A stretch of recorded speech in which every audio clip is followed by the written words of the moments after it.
Hi, this is Chef Brad with the WonderMill WonderMix company, and today we are going to do something kind of out there.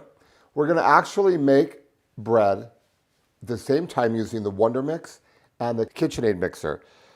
And we bought the big professional one to show you. I really personally, my personal belief is the KitchenAid doesn't make very good bread. The smaller ones that most people have are almost impossible to make bread in. This one, we bought the biggest one just to see what would happen. So let's start this adventure and see what happens. So the first thing we're gonna do is we're gonna put the bowl on. So right here with the bowl, we just grab the bowl on the WonderMix, we put it on, and we snap it on. We have our dough hook, we're good to go. On the KitchenAid one, we just kind of crank this up, get the bowl here, and it kind of snaps in there. There you go. We're snapped in. We're going to take the dough hook. It's kind of complicated, actually. There you go. Put the dough hook in there. This is one thing I want to show you, though. This is the biggest thing I love. One of the biggest things I love about the WonderMix is the footprint. Look how small it is. And look at this. I can just lift it up. It's so lightweight. I can move it around my kitchen. Even if I'm a 90-year-old grandpa, I can move this around my kitchen easily. And look at this one. It's just, try moving this around your kitchen easily. It weighs a ton. It's really heavy. And the KitchenAid, you know, it does some things well, absolutely. But our point is today all about making bread. Okay, so now we're just going to do the same recipe. I always use the blender that comes with the WonderMix, lifetime warranty. I'm going to try to be impartial. No, it's not going to work. I'm not going to be impartial. I love the WonderMix. And here's our water. Now see, this is kind of hard to get the ingredients in there. Okay, there you go. We did it. We did it. Okay, and then and my method is I put all the liquid ingredients in and then add on top of that. So we're going to do our oil. Put a little bit of oil in there. A little bit of oil in there. And we're going to do our sweetener. We're going to use agave today. So we're going to put a little bit of agave in this one. A little bit of agave in that one. Measured perfectly, the Chef Brad way. We're going to put our salt in. Tablespoon of salt. Tablespoon of salt. And now we're going to take our flour. And I love the ease of just putting flour in this one. I can just take and dump flour in. 1, 2. Well, I should measure a little bit better than that, huh? 3, 4, 5 heaping cups. 1, 2, 3, 4, 5. And I did put a little bit more in that one. Let's figure out how to dump this in there. There we go. Okay. We did get it in there. Okay, now we're going to crank this up. And we're going to turn them both on. This one's ready to go. Okay, we turn it up right here.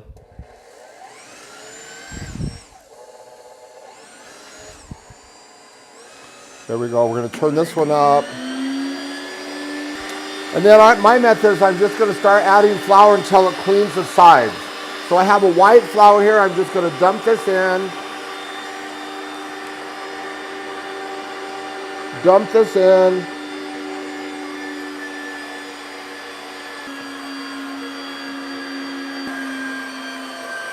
It's kind of interesting. It's doing a little dance on the counter. Let's move it back over where it's supposed to be.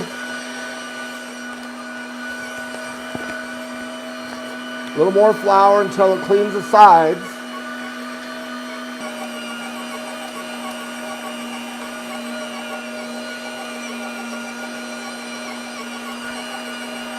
There we go.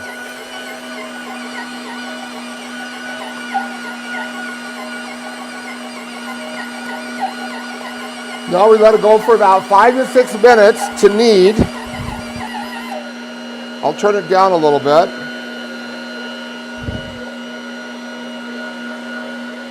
The WonderMix is just kneading. We don't have a drop of flour anywhere.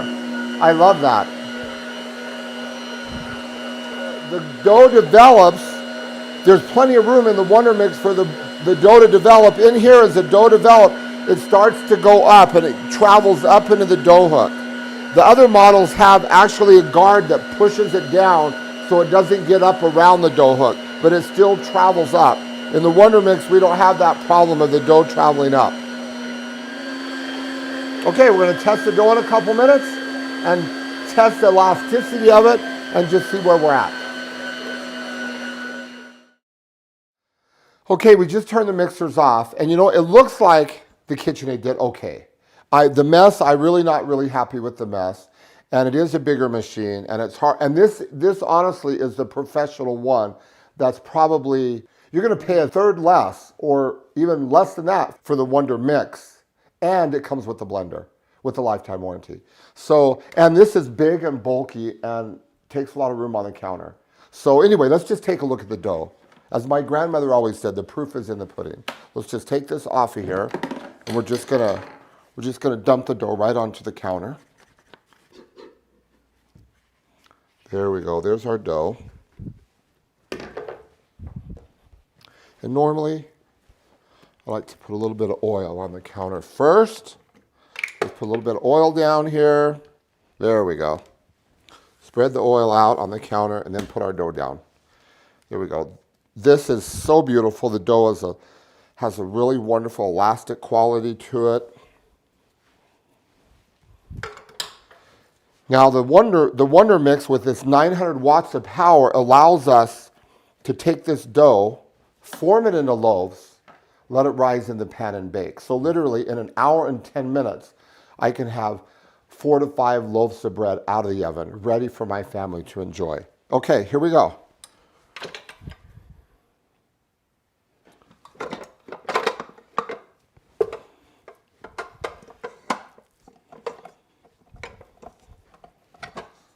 Here we go. Okay. Put a little bit of oil on the counter. We're going to dump our dough down there.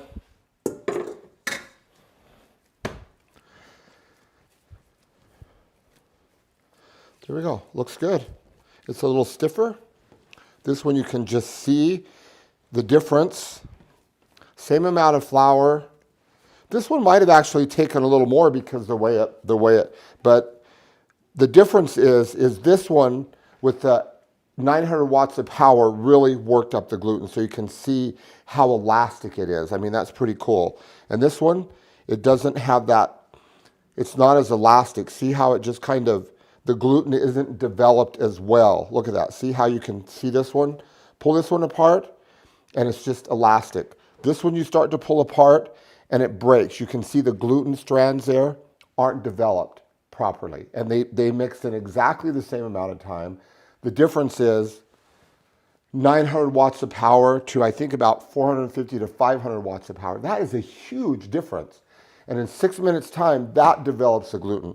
Normally with the KitchenAid, you're gonna let your bread rise once like this, punch it down, and then put it in your pans. That allows the gluten to develop enough to make your bread. So it's gonna take about a half hour to an hour longer to get the same kind of bread we get out of the WonderMix in an hour and 10 minutes. I love this beautiful elastic, and you can just see the difference in the dough. And you watched me. The ingredients were the same. And this isn't bad, but it's not perfect. And that's what I love about the WonderMix. Perfect dough every time, and for a third the cost of the KitchenAid.